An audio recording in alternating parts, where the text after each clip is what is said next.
ہمیں روزہ اللہ کا حکم ملا ہے، فرض ملا ہے. جیسے اللہ بہت بڑا، اللہ کا حبیب اس کے بعد بہت بڑا، یہ دونوں مل کے کہہ رہے ہیں روزہ رکھو. اب چھوڑیں گے؟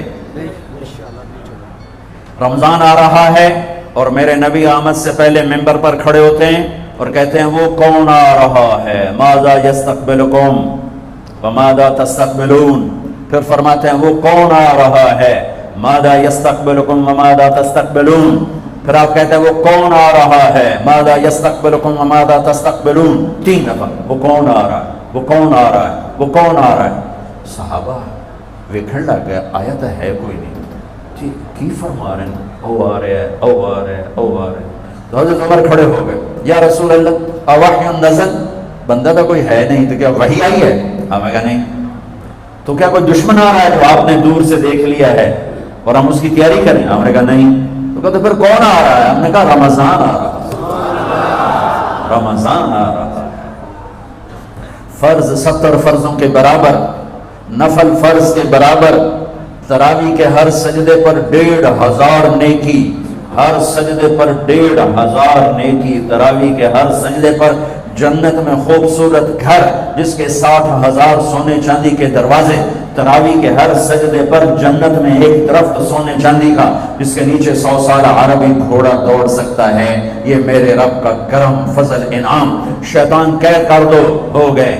جنت کے دروازے کھول دو، کھل گئے. جہنم کے بند کر دو، بند ہو گئے. اے مچھلیوں، اے چونٹیوں، اے پرندوں، اے پروانوں، اے سانپ بچھو، تم بھی روزے داروں کے لیے دعا شروع کر دو. کر دی. سمندر کی مچھلیاں، زمین کی چونٹیاں روزہ رکھنے والوں کے لیے دعا. اور افطاری کے وقت دسترخوان بچھا ہوا ہے، کھانا سامنے ہے، کھا نہیں رہا، ہاتھ اٹھا کے دعا مانگ رہا ہے. میرا اللہ کہتا ہے انہوں کبھی شہروں کی بیٹی کھاندہ کیوں نہیں، یہ پیندہ کیوں نہیں؟ دسو نا فرشتے ہو، دسو نا یہ کیوں نہیں کھاندا، یہ کیوں نہیں پیندا؟ کہ مولا تیری خاطر. کہ بس ٹھیک ہے پھر میری تسبیح چھڑ دیو تو میرے روزے داروں دی دعا تے آمین شروع کر دو. حتیٰ کہ اللہ عرش کے فرشتوں سے فرماتا ہے کہ میری تسبیح چھوڑ دو. اور اس وقت جو افطار پر دسترخوان سجے ہوئے ہیں اور لوگ کھانے سامنے رکھ کے بیٹھے ہوئے ہیں کہ اللہ کا امر آئے گا. میرے نبی بھی ایسے ہی فرماتے تھے. میرے نبی نے 9 رمضان دیکھے، 9 رمضان میرے نبی نے دیکھے. ان میں 2 30 کے تھے، 2 رمضان 30 کے اور 7 29 کے. اور آپ بھی کھجور سامنے رکھ کے بیٹھے ہوتے تھے اور ایک آدمی اوپر کھڑا ہوتا تھا اور وہ سورج کو ڈوبتا دیکھ رہا ہوتا تھا. جو ہی سورج ڈوبتا وہ کہتا یا رسول اللہ غربت ڈوبا، آپ فوراً کھجور منہ میں رکھتے تھے. آپ سحری بالکل آخر میں کرتے تھے اور افطاری فوراً کرتے تھے تاکہ امت پہ بھوک کا ٹائم تھوڑے سے تھوڑا ہو. یہ رحمت للعالمین ہے. آپ افطاری دیر سے آخری لقمہ، آخری کھجور منہ میں یا آخری لقمہ اور بلال اذان دیتے تھے اور ادھر یوں سورج چھپا اور ساتھ ہی لقمہ منہ، ساتھ ہی منہ میں. ہم 2-2.5 منٹ لیٹ کرتے ہیں کہ احتیاط احتیاط. چلو ٹھیک ہے، لیکن میں اپنے نبی کا بتا رہا ہوں کہ فوراً ڈوبتے ہی منہ میں کھجور یا پانی یا دودھ کی لسی، اس سے آپ افطار فرماتے تھے. اور ایک واقعہ ہوا، بادل تھے تو بادل میں اندازے سے افطار ہوتا ہے. سب نے افطار کر لیا، میرے نبی نے بھی افطار کر لیا. اور تھوڑی دیر بعد جب نماز پڑھنے کے لیے اٹھے تو بادل ہٹے تو سورج کھڑا ہوا تھا.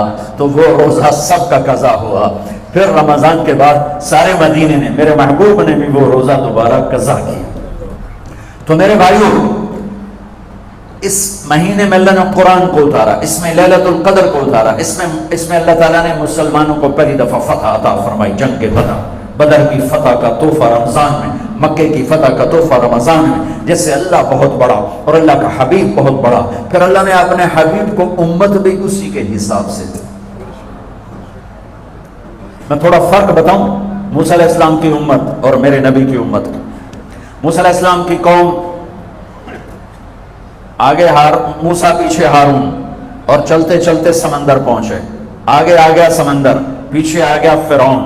قال اصحاب موسیٰ، موسیٰ علیہ السلام کے ساتھی صحابہ.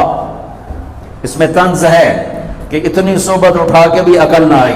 قال اصحاب موسیٰ، بنو اسرائیل نہیں کہا، اصحاب موسیٰ کہا کہ ان کے لیے اس میں لان تان ہے کہ اتنی صحبت کے بعد بھی تمہارا ایمان یقین نہ بنا. کہنے لگے انا لمدرکون، موسیٰ تو نے ہمیں مروا دیا، پکڑوا دیا. اب آگے سمندر ہے، پیچھے فرعون ہے، ان کتنے جاویے. ان کو نہ موسیٰ علیہ السلام کا فکر ہوا اور نہ ہارون علیہ السلام، انہیں اپنی پڑھ گئے. تو موسیٰ علیہ السلام نے کہا کلا، کلا کا ترجمہ جو بھی ہے وہ صحیح ہے، ہرگز نہیں، پر میں اس کا ترجمہ نہیں، اس کی مراد یہ بیان کرتا ہوں کہ موسیٰ علیہ السلام نے کہا تسی ہو تو لتراں دے لے یا تو فرعون دا لتر پوے یا تو سمندر دی موج پوے، لیکن ان معی ربی، میرا رب میرے ساتھ ہے، وہ مجھے راستہ دے گا، میری طفیل تمہیں بھی دے گا. 40 سال کی صحبت کے بعد اور اتنے بڑے بڑے معجزے دیکھنے کے بعد کہنے کہ تو نے مروا دیا. یہ تصویر ہے موسیٰ علیہ السلام کی قوم کی. اب میں تصویر پیش کرتا ہوں اپنے نبی کی امت کی. 27 صفر کی رات ہے، جمعہ کی رات ہے، آج ہجرت کی پہلی رات ہے. میرے نبی اور صدیق دونوں ہجرت کے لیے نکل رہے ہیں. میرے نبی پنجوں کے بل چل رہے ہیں تاکہ پاؤں کا نشان کھوجی پہچان نہ لے. ابو بکر کبھی آپ کے آگے چلتے ہیں، کبھی پیچھے چلتے ہیں. موسیٰ علیہ السلام کی قوم نے کہا تو نے مروا دیا، اب کیا کریں؟ ابو بکر کبھی آگے کبھی پیچھے، کبھی آگے کبھی پیچھے، اور 3 میل کا فاصلہ ہے. آپ نے کہا ابو بکر کیا کرتے ہو؟ کبھی آگے کبھی پیچھے، کبھی میرے آگے ہو جاتے ہو، کبھی میرے پیچھے ہو جاتے ہو. کہ یا رسول اللہ اخاف الرصد فامشی امامک اخاف الطلب فامشی خلفک. یا رسول اللہ، واہ واہ واہ، جب مجھے یہ خیال آتا ہے کہ آگے کوئی دشمن چھپا ہوا حملہ نہ کر دے تو میں آگے ہو جاتا ہوں کہ میرے اوپر وار پڑے، آپ پہ نہ پڑے. اور جب مجھے خیال آتا ہے پیچھے سے کوئی حملہ نہ کر دے تو پھر میں پیچھے ہو جاتا ہوں کہ میرے اوپر وار پڑے، آپ پہ نہ پڑے. انا لمدرکون. اور یہ صدیق کا عمل مقابلہ کر کے دیکھو. پھر جب غار ثور پہ چڑھنے کا وقت آیا تو آپ کے 4 میل چلنے سے پنجے سارے زخمی ہو گئے، آپ نہیں اوپر چڑھ سکے. ابو بکر نے آپ کو کمر پہ بٹھایا اور پورا پہاڑ اوپر لے کر گیا. پورا غار کے دروازے پر جا کر آپ کو باہر کھڑا کر دیا. اس اندر نہیں آئیں گے آپ. اندر گئے، اندھیرا تھا، ٹٹول کے سارے غار کے سوراخ پتھروں سے بند کیے. سوراخ باقی رہ گئے، پگڑی اتاری اور پھاڑ کے سوراخ بند کیے. پھر سوراخ باقی رہ گئے تو کرتا اتارا اور پھاڑ کے سوراخ بند کیے. سارے سوراخ بند کر کے ایک باقی تھا جس میں سانپ تھا، اس میں اپنی ایڑی ڈال دی. یہ جو سانپ ڈس رہا تھا، اس میں علماء نے ایک بات عجب فرمائی ہے کہ وہ اپنے سانپ ہونے کی فطرت سے نہیں ڈس رہا تھا، وہ احتجاج کر رہا تھا ایڑی ہٹا، میں بھی دربار نبوت کا دیدار کرنا چاہتا ہوں. وہ سانپ اس لیے زور لگا رہا تھا کہ مجھے بھی تو دیکھنے دے صدیق، تو ہمیشہ دیکھتا، آج مجھے دیکھنے دے، آج میرے بھاگ جاگ اٹھے. یہ علماء نے یہ بات لکھی ہے، میں اپنی طرف سے نہیں کہہ رہا ہوں. جب سارے سوراخ بند اور سانپ والے سوراخ پہ ایڑی، یا رسول اللہ آئیے، آپ اندر آ گئے. اندھیرا گھپ ہے، کچھ پتہ نہیں چلا. تھوڑی سی جب روشنی ہوئی صبح کی تو میرے نبی نے دیکھا صدیق کا نہ پگڑی اور نہ کرتا. تو آپ نے فرمایا ابو بکر اچھا بھلا تو تھا، وہ کرتا کہاں گیا، تیری پگڑی کہاں گئی؟ تو انہوں نے دکھا یا رسول اللہ یہ آپ سوراخ دیکھ رہے ہیں، مجھے ڈر لگا کوئی انہیں کوئی چیز ایسی تکلیف دینا ہو، تو میں نے کرتا پگڑی پھاڑ کے یہ سارے سوراخ بند کیے. تو میرے نبی چھلک پڑے، ایک دم روئے اور ہاتھ اٹھے، اللہ میں ابو بکر سے راضی ہوں، تو بھی اس سے راضی ہو جا، اور یا اللہ اسے جنت میں میرا ساتھی بنا دے. اسی وقت جبریل اترا، یا رسول اللہ ابشر، یا رسول اللہ خوشخبری ہو، اللہ آپ کے ابو بکر سے راضی ہو گئے اور جنت میں آپ کا ساتھی بنا دیا. اللہ نے امت دی. وہ امت کہہ رہی ہے تو نے مروا دیا، اب ہمیں بتا تو ڈوب یا بچا، ہمیں بتا ہم کیا کریں. اور یہ امت کہہ رہی ہے آگے سے وار ہو تو میں برداشت کروں، پیچھے سے وار ہو تو میں برداشت کروں. بنو اسرائیل نے سمندر کو پھٹتے دیکھا اور 4 قدم چلے ہیں تو مروا علی قوم یعقفون اصنام لہم، کیا دیکھا کہ کچھ لوگ بتوں کی پوجا کر رہے ہیں، بتوں کی پوجا کر رہے ہیں.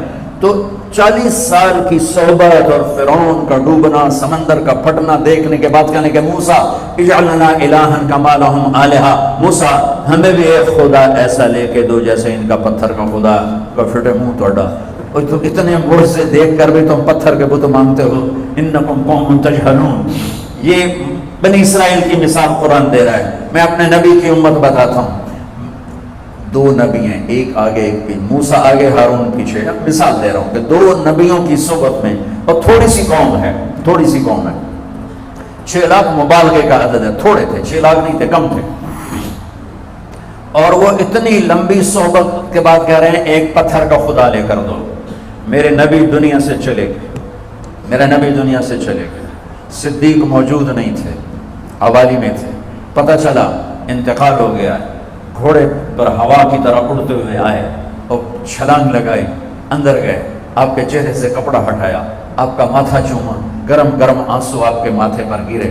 واہ خلیلہ، واہ صفیہ، واہ نبیہ، آئے میرا نبی، آئے میرا خلیل، آئے میرے جگر کا ٹکڑا، آج مجھ سے جدا ہو گیا. پھر کہا یا رسول اللہ جائیے آرام کیجئے، آپ نے بڑے دکھ اٹھائے ہیں، آج کے بعد اللہ آپ پر کوئی دکھ نہیں لائے گا. اس کے بعد آپ مسجد میں آئے، مسجد بھری ہوئی تھی. نبی دنیا سے جا چکے ہیں، وہاں دونوں نبی موجود ہیں. کہہ رہے ہیں پتھر کا بت لے کے دو. یہاں نبی جا چکے ہیں، عمر تلوار نکال کے کھڑے ہیں. جو کہے گا فوت ہو کے میں قتل کر دوں گا، وہ فوت نہیں ہوئے، وہ اللہ کے پاس گئے ہیں. جیسے موسیٰ گئے تھے اللہ کے پاس اور واپس آئے تھے، میرے نبی بھی واپس آئیں گے، ساری دنیا کے باطل سے مقابلہ کریں گے. لہٰذا کوئی نہ کہے فوت ہو گئے. ابوبکر منبر پر آئے، کھڑے ہوئے، کہا عمر بیٹھ جا. تو عمر کہتے ہیں نہیں بیٹھتا. وہ تو پورے ہوش میں نہیں تھے، نہیں بیٹھتا. تو وہ خاموش ہو گئے اور منبر پر آئے اور سنو صدیق کا خطبہ. یا ایھا الناس من کان یعبد محمدا فإن محمدا قد مات ومن کان یعبد اللہ فإن اللہ حی لا یموت. لوگوں جو محمد کی پوجا کرتے تھے تو ان کا خدا مر گیا، جو محمد کی پوجا کرتے تھے تو آج اللہ نے ان کو موت دے دی. ومن کان یعبد اللہ، اور جو اللہ کی پوجا کرتے تھے ان کا اللہ زندہ ہے، موت سے پاک.